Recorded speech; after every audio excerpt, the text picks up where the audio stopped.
back to the morning grind, RotoGrinders. This is Dean once again, filling in for Stevie once again. Stevie, of course, is busy still knocking out his NASCAR content. If you guys want Stevie's NASCAR content, you know where to find it here on RotoGrinders.com. That said, we are going to continue our series. Well, we've been talking about DFS personalities. We've been talking about some of the fringe sports as well, too. We'll be talking MMA later on in the week. We're also introducing some new content providers here at RotoGrinders. That's what we're doing today. Today, we're talking to TJ Laessig. You know him better in the DFS streets as TJL5124. What's up, TJ? Hey, Dean. How's it going? Happy to be here. It's going all right. Yeah, did I get all those numbers correct? Did those mean anything? Yeah. TJ's your initials, I presume, but what's 5124? What's that? So I think I'm not the first person that has said this, but this was my randomly generated college email. And I proceeded to just when I was opening my DFS accounts back in, 2012, 2013, went with that name, and here it is today. You didn't have the foresight that like one day this could be like a marketing tool Right? for you? Yeah. And you didn't see 7 years down the road? Now I've proceeded to just use it across everything. My poker account name, TJL5124. Now that I've got it, I might as well stick with it. So you're also from the poker world. I wasn't aware of this. I don't know a lot about you. I fully concede that. I was trying to find your Twitter before the show, and unfortunately, I found the wrong Twitter. I found like maybe your old Twitter or something like that, but I've not seen a bunch of tweets. So it's going to be a learning process for me as we go. And of course, there's a heavy crossover as far as DFS players and poker players. And you're from the poker world as well?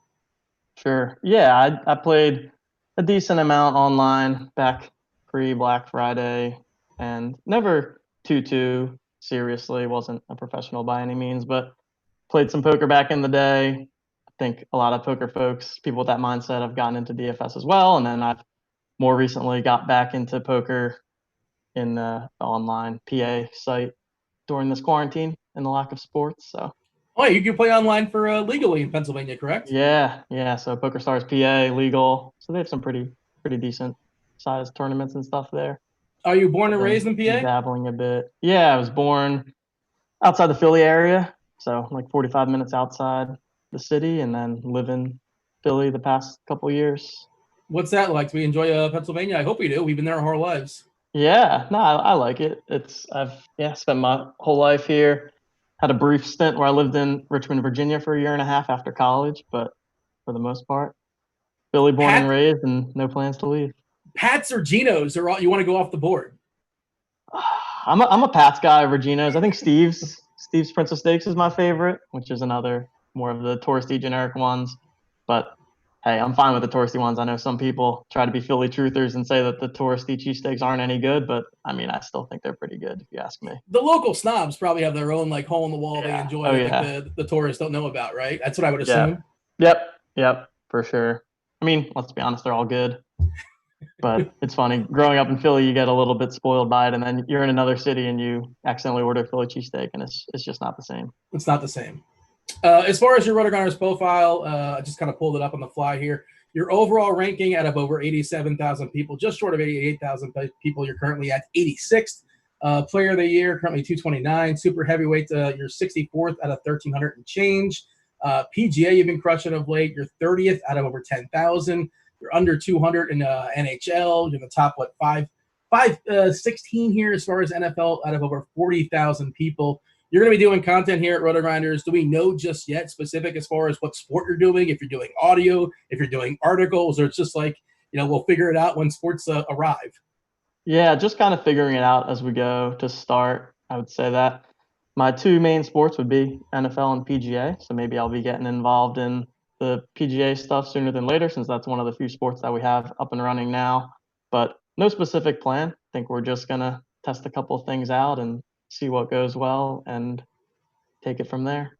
Yeah, I pulled up your recently played stuff. Of course, you're playing some golf. You're playing some you're in those MMA streets to some degree. You're playing a bit of NASCAR, some esports, kind of scrolling down. Soccer, you dabbled in some soccer. How are you enjoying the last 3 months or so? Yeah, I've played a little bit of everything. I'll try any of the games and see how it goes. I think was definitely missing the main sports and figured I would give some of these niche ones a shot. If I'm being honest, that hasn't gone super well for me, but glad to have golf back. Golf is one of my favorites. So there's just so much overlap in these NASCAR and MMAs, in my opinion. Just the the player pools are so small. So a lot of overlapping lineups, a lot of super, super chalky guys. So getting back to golf when you have 140 different golfers to choose from, I think it creates a little bit more dynamics. We have a million maker this week. I believe it's 2.25 million as far as the entire pool and 1 million up top.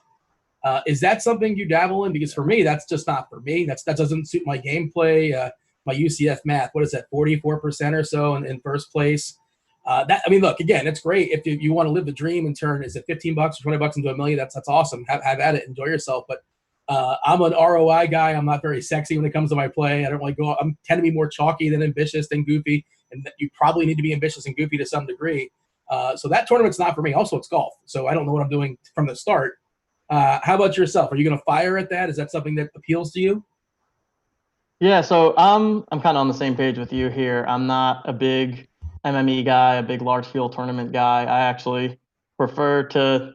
I call myself a bit of a team one lineup guy. I build the lineup that I think is the optimal lineup, and then essentially play that across every single contest that I can, all the way from head-to-heads, three-mans, 50-50s, all of the tournaments, and then just hope that lineup hits well. So that's a strategy that I've deployed more, I say, over the past year. I'd say when I first started, I was dabbling in a few different things and would take shots with different lineups in a few different tournaments. But last NFL season kind of narrowed down to I'm just going to focus all my energy to build one lineup every slate, and then take that one lineup, put it in a bunch of contests, and hope that it does well. So you're basically saying I'm going to play the best plays, and everybody else, you can take the scenic route and run out 100 lineups and well, what if that, and what if this, and what if that, and you have the the highest projected. Obviously, of course, there's a bigger ceiling, especially if people are stacking certain ways. They're stacking games, they're stacking teams, and all that. That doesn't mean you're not stacking and you're optimal. Of course, it works out that way as well. But I assume that is the strategy, basically saying, here, I'm making a great lineup, and you come get me, you come chase me down with all your different potential routes. Yeah, I think that's the theory here. Obviously, if you're playing some of these tournaments with 10,000 plus people, that's certainly not the optimal route. But a lot of the contests I'm playing are some bigger buy-ins and smaller player pools.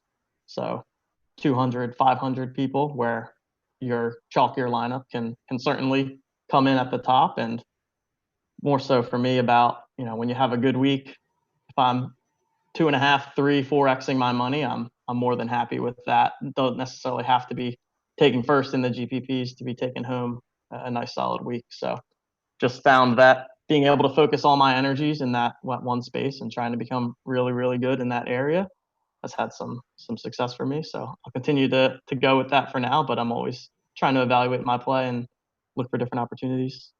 The smaller entry fields obviously subdues the idea of being going off the reservation and being goofy, because the reward isn't there. Like when there's 10,000, 20,000, 30,000 entries, if something weird happens, you want a piece of that. But if you're in a contest with 60 people or 70 people or 80 people, it doesn't make any sense. So I would imagine, speaking of chalk, you see really, really condensed player pools amongst your opponents as well, for the most part. Definitely. So it's an interesting game for sure, especially once you get up into some of the higher buy-ins. You're playing against a lot of the same guys every slate, every sport, and you kind of have a feel for, okay, these are the 4 or 5 guys that play similarly to I do, where they're just going to take their one optimal lineup and put it into every contest. And then there's some other regulars that usually try to pivot off of that. And so it's interesting to me. I mean, especially in some of you get the 20 and 30 man fields, it's very interesting, because if you can avoid, especially in the NASCAR and MMA, avoiding the duplicate lineups, I saw was quite a strategy, because you'll have 4 or 5 guys with the same exact lineup. And so you can make a lineup different than that. You only need to beat one lineup to get ahead of 4 different people in the pay jump. So create some interesting dynamics, I would say, at the higher stakes. When did you start playing DFS? So I started playing 2013, 2012, started dabbling. Wouldn't say that I started taking it very seriously until maybe 2016, 2017. So I remember first getting my start back in the days when some of the smaller sites were trying to get off the ground, and I was just overlay hunting. Oh, yeah. There'd be tournaments on Fantasy Draft that are guaranteed for 8,000 people and only got 4,500 to enter. So you're essentially playing, all of a sudden you're playing a 50-50 double up that has top heavy payouts. So that was where I started to see my first success, and then moved over to the big boy sites, FanDuel, DraftKings, started getting more involved in cash games, and have evolved a bit from there. I'm looking at some of your biggest scores, and your biggest scores seem to have come from 2019, 2020, 2018. There's a couple sprinkled in as far as 2016 or so. But well, I guess it's also because the pools weren't as big back then. But I'd imagine your buy-in has increased over the years as well too. Absolutely, yeah. So I started off playing pretty light, just again for fun, throwing some tournaments here, $100 here, $100 there.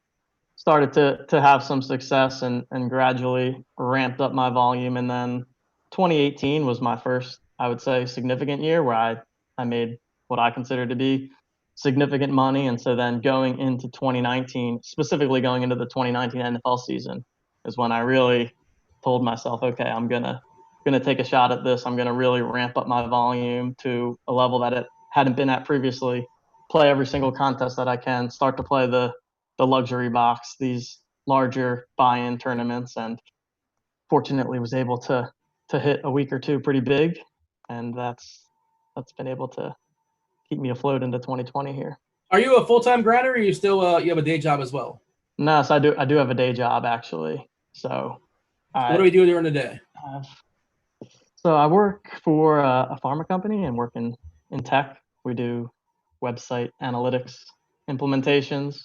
So I manage a team of engineers that does all of our Adobe Analytics implementations, and then by night grinding DFS, whatever sport I can. There's no surprise, I suppose, there's a correlation to having a job in analytics and then also playing DFS. No doubt. Job in analytics, DFS, poker, all comes from a similar part of my brain that just kind of makes sense to me, and that's always where I've found my interests. What can you take from poker and your day job to apply to making DFS lineups? I think it's really about viewing, to me, especially with poker and DFS, it's about viewing the long term and understanding variance, understanding range of outcomes. And I think moving into last NFL season, a big kind of mental shift that I had was that before I would think about each slate or each weekend in NFL. It's like, okay, I got to win this weekend, right? I can't, almost like I don't want to lose money this weekend. Yeah. And so that led to me playing a lot of low variance contests, head-to-heads, 50-50s. I wasn't really playing tournaments as much. But then if you have a week where your optimal lineup is like the optimal lineup, you're only doubling your money. And so that's the worst. I just kind of, it's like you lost. Yeah, right? Exactly. So I just kind of had this shift of like, I'm thinking about NFL as a 20-week season when you think about playoffs and everything. And I just want to maximize my EV over the course of 20 weeks. And yeah, entering all of the GPPs is certainly going to lead to more losing weeks or break-even weeks. But then when you hit, you can 10x plus your buy-ins, and then you're really just kind of trying to tread water for a while until you hit that big week or two, and that kind of makes your season. What can 2020 you tell 2013 you? Like, is there a big mistake you made? Is that when you first started playing that you look back on it now and say like, wow, I can't believe I approached making lineups like this? Oh yeah, I mean, I look back at 2013 me, and I had no idea what I was doing. Granted, there were also way less tools out there. Mm-hmm. Projections weren't nearly as readily available. I remember the old days of just trying to download rankings, get a consensus, and then looking at a spreadsheet and color coding the rankings next to the salaries and just seeing who stood out as values. And it's just a completely different game now. But man, I do feel like I missed out a little bit on the glory days where you hear about all the people that say how easy DFS was back in 2013, 2014. And I unfortunately was one of the people that was probably easy to play against back then. Yeah, I mean, I was one of the ones taking advantage of that, but I also had very little bankroll at the time, unfortunately. Right. Like I wish I had the bankroll I had after in 2013, but what are you gonna do? But exactly. Yeah, people wonder why. I was a college kid at that point, so I didn't have a ton of money to be thrown at a football game. There was overlay, there was lower rake, there was less informed people playing the game, there was less content out there, and that's why it's harder today. It's just much harder. It's a much harder game to beat, and of course the game is not designed to be beaten. And some people just look at it from a perspective of it's just an entertainment budget. Like I don't necessarily have to win. It'd be great to win, but give me like $30 worth of entertainment while I watch, the red zone or something like that. Take me through. Do you remember like your first big takedown, your first big victory? It was be it 2013, 2015, 2016. Do you remember like, is there one that kind of sort of stands out to you that was that you sweat out? Yep.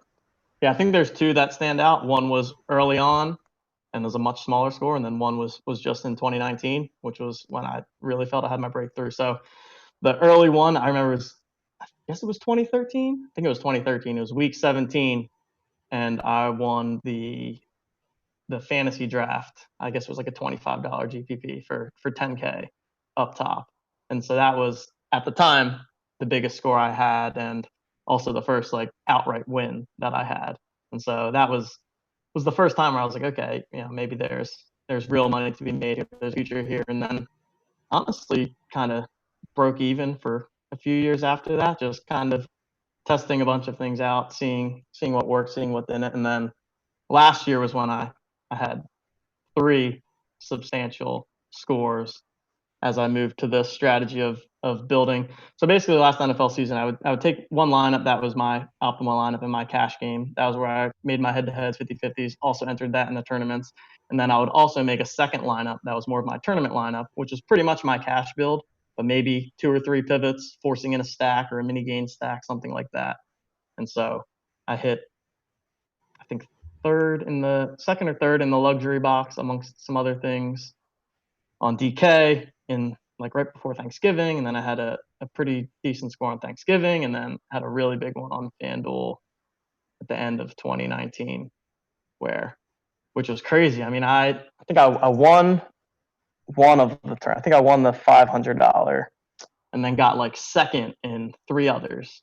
And the price difference, the jump from second to first is massive. So like it was a really, really big day, don't get me wrong, but it could have been twice as big if I just had a little bit more in those other contests. Yeah, I have it pulled up now. I think this is it. December 29, 2019. The Blitz pays $100K to first, $250 buy-in. It looks like you banked that one. Yeah. And you got second in the Monster. I presume this is the same lineup. Of course, it paid $100K for first. I don't know what second paid, probably 40,000 or 50,000 or something like that. Yeah. But so are you sweating it live? Are you backloaded? Are you front loaded? Are you chasing? Or are you first placed like wire to wire? Yeah. How's that going down? So that one I was chasing. So I just had because I think I had the Dak Prescott, Michael Gallup stack in the 4:00 games, and it was a pretty solid lineup. And then I think Gallup got a touchdown, and I was like, okay, like this lineup has some potential. And then I remember him getting another one, and then I'm at the top, and we're talking fourth quarter of all the games, and I'm at the top of the leaderboard in all of them. And I was watching the Eagles Giants, and the game was over, and Sterling Shepard got some random garbage time touchdown that dropped me from first to second in one of them. And then I was just like, okay, can we just end the games right now? I don't care what happens, just end it. It can't get any better. So yeah, I remember sweating that one out pretty hard. I typically tend to sweat the games. I mean, that's the fun part, right? Yeah, for sure. I mean, it's the fun part, it's the frustrating part, it's the tilting part, it's everything. It's the. I know. Yeah, one of my favorite things to do is sweat the games and just tilt through them and complain no matter what. We all run bad, right? Are you the guy on Twitter like 3 minutes into the slate? You're like, that's it, it's over. Close the laptop. Yeah. Nothing's better than tilting my golfers missing easy putts. That's my favorite pastime. Did you have the guy from last week with an X? I don't know golf very well. Xander, is that right? Is that the guy who missed it? Yeah. Xander missed a little one. Morikawa missed a little one at the end, but I also had Benny on who took a 9, which is I would love to see what the heck happened there. That's like tin cup. 9 seems pretty bad. It was really based on the shot tracker. He just kind of dribbled it up the rough like 4 or 5 times. It's crazy. Well, yeah, a 9. Yeah, 9. That's got to be what 4 or 5 above par. Yeah, 4 over par on a par 5. That's rough. When we win, we win $100K. Anything extravagant? Any extravagant purchase? Did you buy a Gallup jersey? Did you buy a Dak jersey? Anything goofy you bought, or just it's just another night and you're back at it tomorrow? So I didn't go out and spend anything right away. First off, certainly no Prescott or Gallup jersey because I'm an Eagles fan. So I think my friends even gave me crap for putting them in a lineup, and I'm like, well, I don't bring any personal biases into building my lineups. But and then I didn't do anything particular. I'm currently in search of getting a new car. I desperately need a new car. And then I've also recently joined a country club in the area. So Nice. those are my You ideas, golf? I guess. Is that for golf? I assume golf purposes. Yeah, for golfing. Yeah. So I like to play golf as well as roster golfers in DFS. Hey man, get good enough, you can join that outlaw tour. Yeah. I actually didn't follow that too closely, but seemed like some wild stuff going on. I know very little about it, but it's my understanding you can enter the tournament and with like $900. Anyone can just play. Yeah, but I think you need a tour card. That killed my dreams of just sort of showing up and getting a DK price. I don't have one of those. I think you need something like that, but I thought it'd be a fun idea just to have people yelling at me on Twitter for telling me how terrible I am at golf. It's like, well, why did you roster me? I don't know what I'm doing. Terrible at this. Yeah, that would be a great troll of the Twitter world for sure. Yeah, you're talking about head versus heart, right? So you're an Eagles fan and you're rostering Cowboys. I presume you roster Giants at some points too.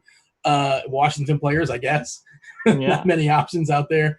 But yeah, how do you let that factor into making lineups? Clearly, it didn't, at least not this one time, because head versus heart. Yeah, I'm not a diehard Eagles fan by any means. I certainly watch the games and follow the team, but don't get me wrong.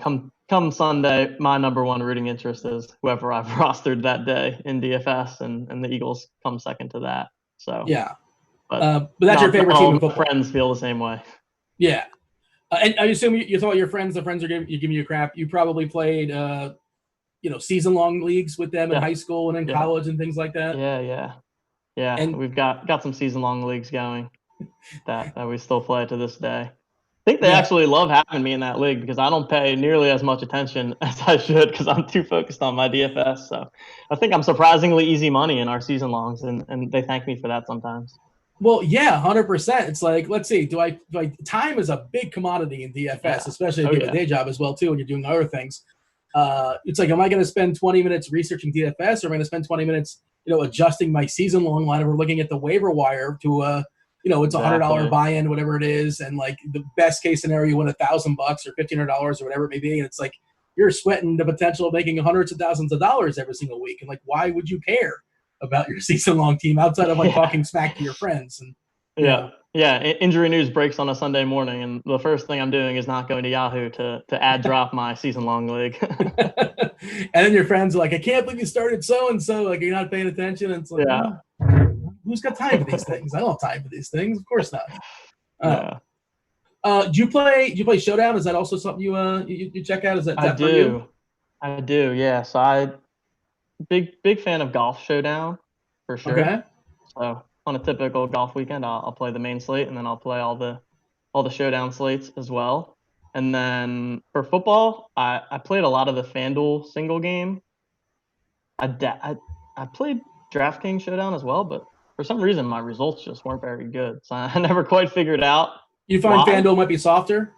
I think so, yeah. I think I've generally had more success on FanDuel.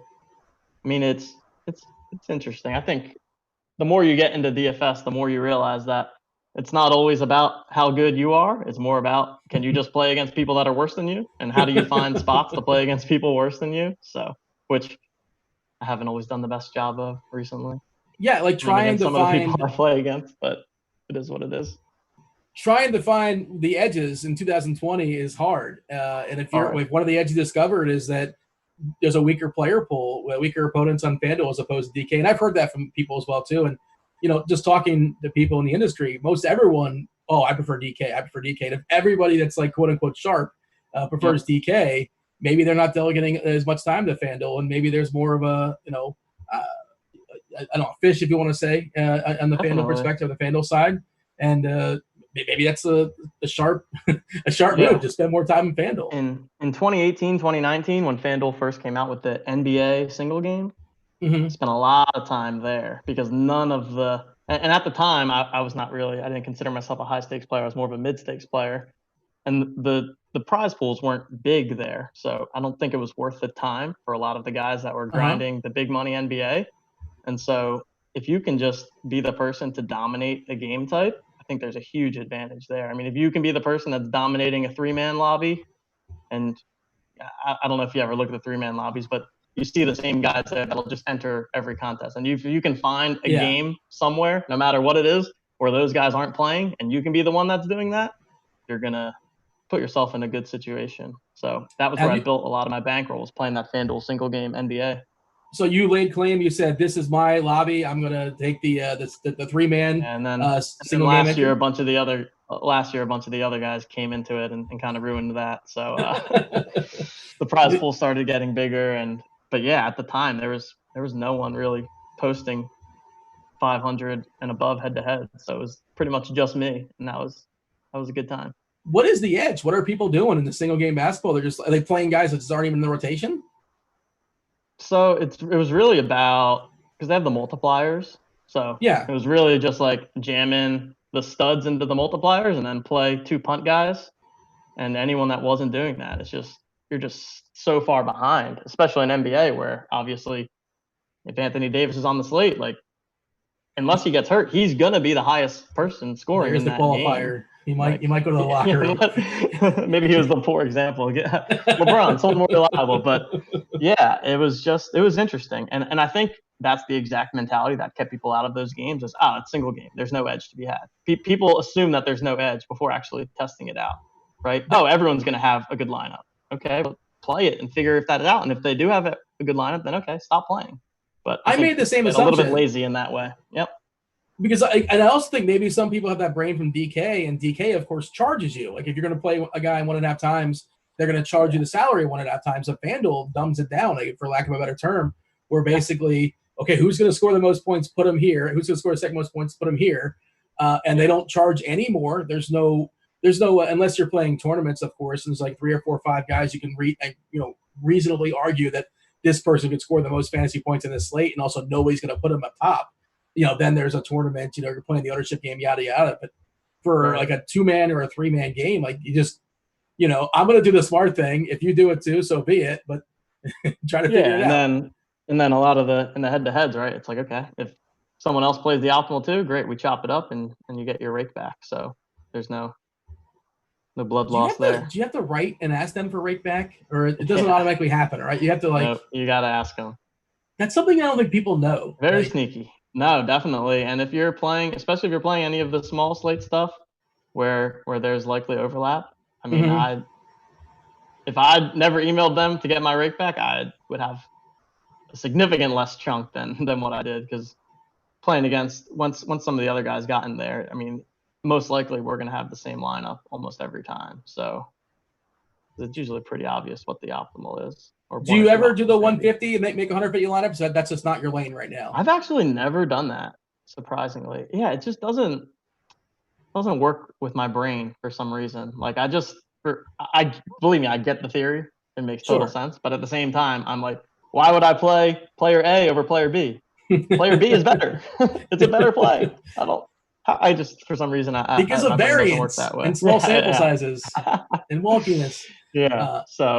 That just never quite suited me, and I've never really got into the intricacies of using the lineup builders. And I like to hand build. I like to select who I want and put them in and build my game stacks. So occasionally it's fun making the puzzle, make like 5 lineups. But yeah, exactly. That's the fun for me, and I think that's what I enjoy the most, and that's why I like to play all the slates too. Like on a NFL weekend, playing the 1 p.m., the 4 p.m., the prime time.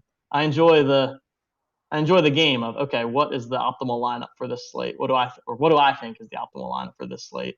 What's the 2v2 or the 3v3 that it's going to come down to, and how do I build the best combination I can of a floor lineup and a ceiling lineup, and just fire that out there. Looking for edges again, do you find that it's a little bit softer as far as the 1 p.m. only lineups, or as far as like just the 4 p.m. only lineups? Because I feel like people don't concentrate on that. Yep, absolutely. It's definitely true, I think. And like even the Thursday to Monday in NFL, like I pretty much will just load that in and just fade the Thursday game for the most part, unless there's a super obvious play there. But again, especially on FanDuel, I've noticed if you look at like a 50-50 for the main slate, and you look at a 50-50 for a Thursday to Monday, the number of people that you'll see that don't have a badge at all is crazy in the Thursday to Monday. Like, and you almost never see that in the main slate. So the badge being like that they haven't played much. So I've always found that to be very interesting. And that's why I've really tried to focus on some of the niche slates, because I think there's just, again, more edge there. It's about how much of an edge can you have over your opponents, and you can play against people that are less experienced. There's a good edge there. One of my favorite edges back in the day, and I'm sure you're probably going to attest to this as well, was speaking of the Thursday through Monday slate, is that people just loading up with the Thursday game when it's like Jags. I want to watch it. Yeah. Well, we want immediate satisfaction. We want immediacy. We can't just make, just chill. And people have kind of figured this out over time, but like you would see extreme ownership on players that have no right to have extreme ownership. Exactly. And just playing cash games Thursday through Monday cash games, backloading it, hoping for punts and field goals essentially. Every once in a while you get some sort of shenanigans and like, okay, I got to play some offense somehow now. Maybe go for some upside, but typically you're getting, Jags versus Titans and like a 39 total or something like that. Yeah, exactly. Yeah. So that's why, typically just enter that slate more often than not and just totally fading the game. And you also just want to keep your options open, right? You don't know what injury is going to break over the weekend. Now, if there's just a lock play, I'll certainly play them. But for the most part, I'd rather keep that optionality heading into Sunday. Yeah, flexibility is important. Like I always talk about that in basketball, where like, the 7:00 games, you have to love a player playing at 7:00, right? You don't settle on a guy at 7:00 because buying yourself potentially, this is DK specific, obviously, with his late swap, but buying yourself an hour or two of just the possibility of new information and the trickle down effect of that potential new information. And if you have like 3 spots that are locked up by, Hornets or something like that are just like okay plays, you're really screwed if Anthony Davis or big name players are scratched, right? So, just a general strategy thought, and I presume it sounds like you're on that as well too. Definitely, yeah. And I think in this day of DFS, it's a lot more about those little subtleties. I mean, anyone that's competent out there is using some sort of projection system that is somewhat competent, right? Obviously, there's differences among different projections, but it's not about who has the best projections anymore. It's more about what are those subtle things that you can be doing that your opponents aren't doing, and taking advantage of that.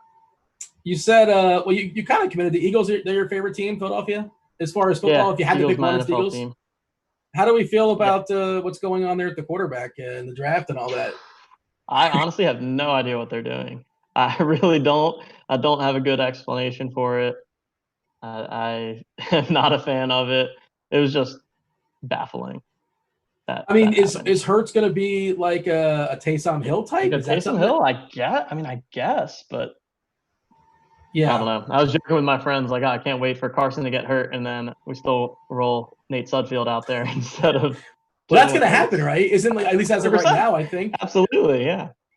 Like, man, I'm really glad we spent that second-round pick on a quarterback that's never going to play. Yeah, I mean, he might be good. I don't know. I don't know. But I thought you guys think Wentz is pretty good. I don't know. Now I don't know it makes me think they don't know what they think. I don't know. It's very odd.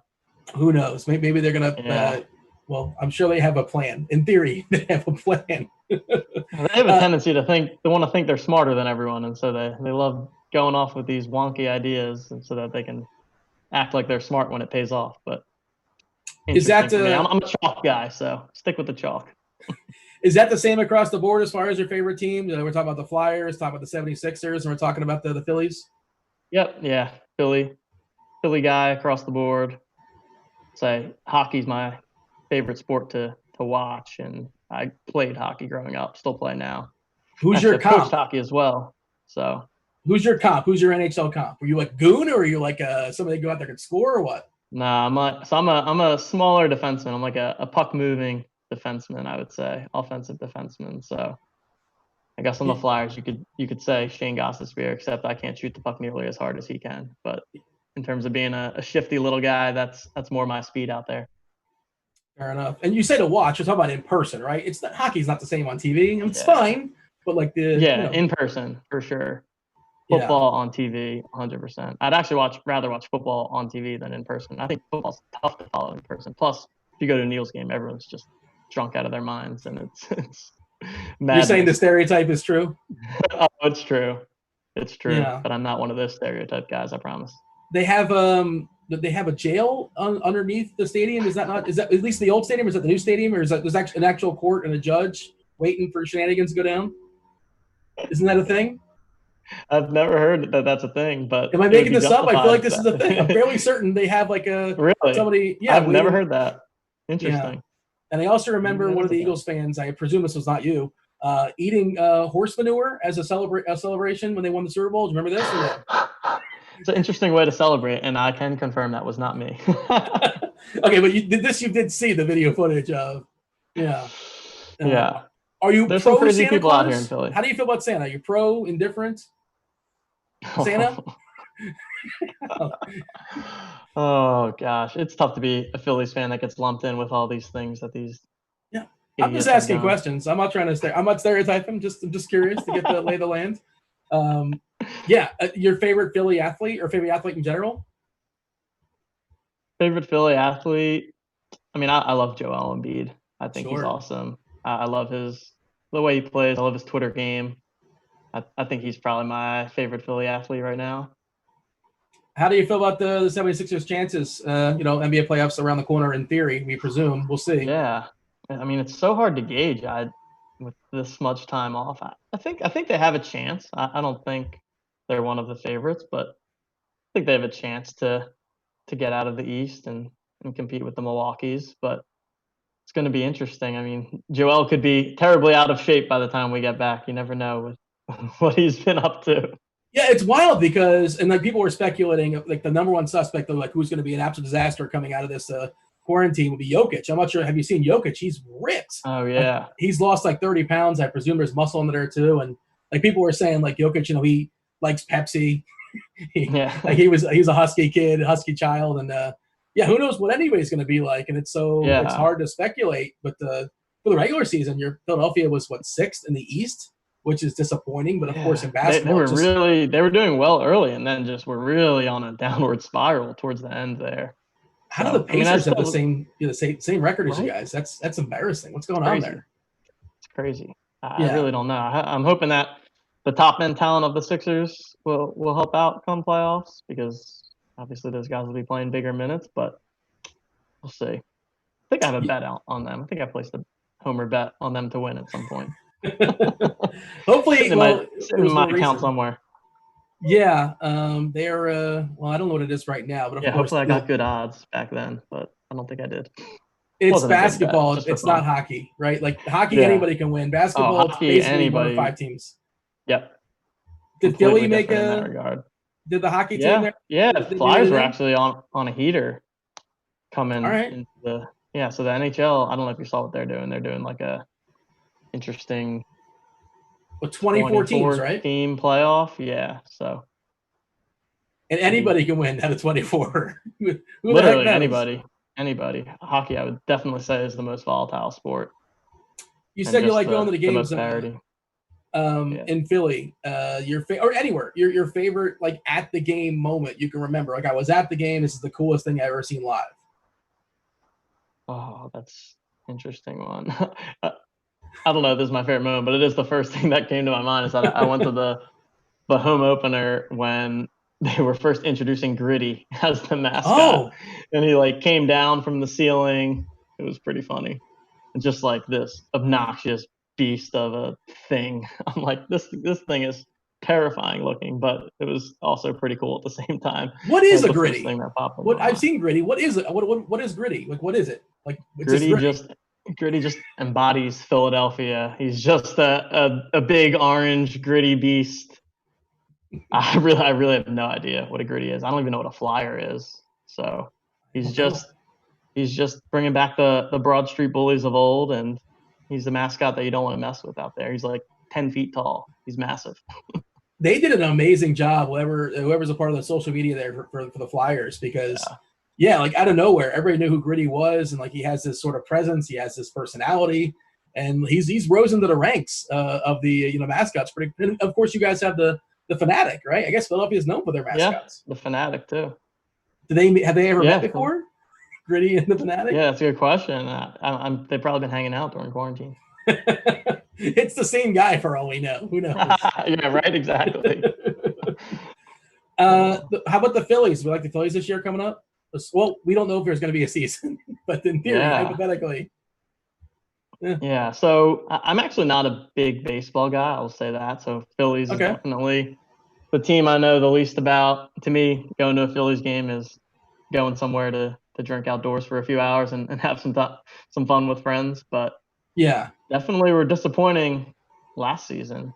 I mean, did not get what we were expecting out of Harper. I feel like it's just pay all that money and didn't necessarily produce in that way. But I think they have a lot of young talent and they should be set up pretty well from my understanding.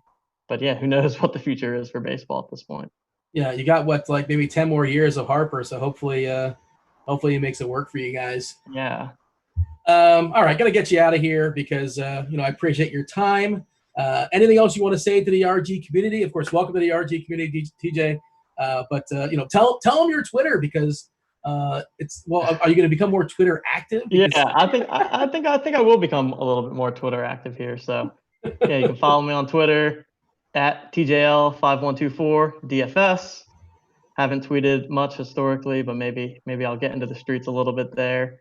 There you go. And just looking forward to what this next adventure has in store for me. Not really sure what to expect, but I think it'll be fun, and I enjoy the game of DFS. I think it's awesome. I think there's so many interesting elements to it, and excited to share some of my theories, some of my thought processes with everyone, and make some money together. All right, welcome to the squad, and good luck this week in golf and I guess some NASCAR. Who knows? I'm sure you're dabbling all over the place, right? Yes, sir. Let's hope every weekend's a chance to win a lot of money or lose a lot of money. So we'll see how it goes. There you go. That's TJ Laessig. Welcome again to the RG family. Going to be doing some content for us soon enough when some sports start returning. Again, that was TJ. I was Dean. This was the Morning Grind. We're out of here. Holler.